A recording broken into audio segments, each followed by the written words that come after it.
If you're looking for a new car, you're not alone. Auto sales jumped nearly 25% from this time last year. But like Dylan fans in the 60s, many are still hesitant to go electric.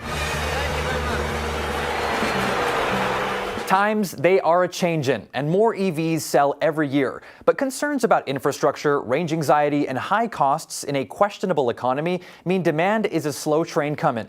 Right now, the average price of an electric vehicle is about $66,000. The average price of a gasoline-powered vehicle is $49,000. Now, yes, you can buy cars more expensive and cars less expensive. The cost of insurance is higher, and you still have to pay for charging. Lauren Fix is an automotive analyst. She says the reason insurance is higher for EVs is because of replacement costs. Don't let anyone kid you there's no maintenance, because the tires wear out quicker. And anytime there's moving parts, there's going to be maintenance. And that's not just some of the fluids. You may have eliminated the engine, but you still have other components that need to be repaired. And when you total it all up, it takes about 10 years to recoup the cost of an electric vehicle over a gasoline-powered vehicle. And people that are smart are looking into the numbers and saying this may or may not work for me. The vast majority are still going to choose a ICE vehicle, a gasoline engine vehicle, because it's less expensive in the price, and then that translates to lower monthly payments, whether you're buying or you're leasing. Jim Urso Marso is the vice president of Union Park Automotive Group in Wilmington, Delaware, a state that is pushing car dealers to sell more electric vehicles and even plans to phase out gasoline-fueled new car sales by 2035. We as dealers, we don't have anything particularly against or for electric cars. We want to provide a transportation solution that our customers want. What works best for them is a car that's less expensive and that will take them where they need to go, when they need to get there, without having to worry about stopping for an hour or 3 hours to charge, and whether the charging station will be open or available, and whether it'll be working. I think about 20% of the charging stations in the country at any given moment are offline with technical issues, and we experience that too in our dealership. It's a challenge to keep them up and running. Range anxiety, the dread of running out of juice before finding the next charging station, remains a big issue for potential EV buyers. While the national development of charging stations is ongoing, the infrastructure comes up short in the face of growing demand.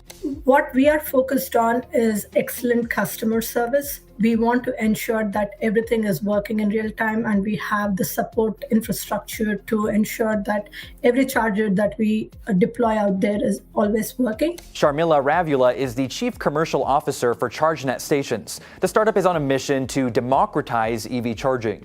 We are focused on bringing fast electric vehicle charging in very convenient locations to the entire population of the US in places they live and visit frequently, with a very narrow focus on quick serve restaurants, because these are ubiquitous across the entire US. ChargeNet Stations has one station currently operating between two popular freeways in San Francisco. They plan on having 25 stations operational by the end of next year, and thousands of stations across the U.S. by 2035.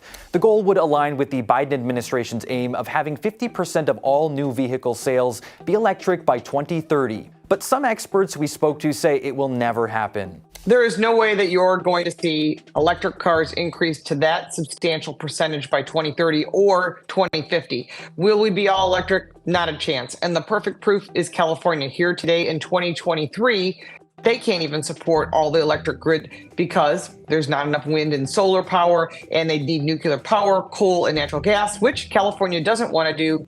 In Delaware, Urso Marso says he sees his customers pushing back.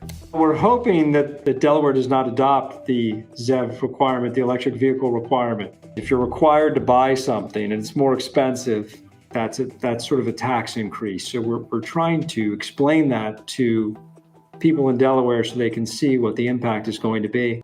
The average person in Delaware is not going to be very happy that they now have to spend a lot more to get a vehicle. EV companies are seeing consistent year-over-year growth. In 2022, more than 750,000 new all-electric cars were registered in the U.S. That's 57% more than in 2021. According to Marklines, an automotive industry portal, sales are expected to grow by another 35% this year, but they remain a small part of the total U.S. auto sales. With lawmakers calling the end of the line for gas-powered vehicles in coming decades, costs and incentives will have to align for customers to meet those benchmarks.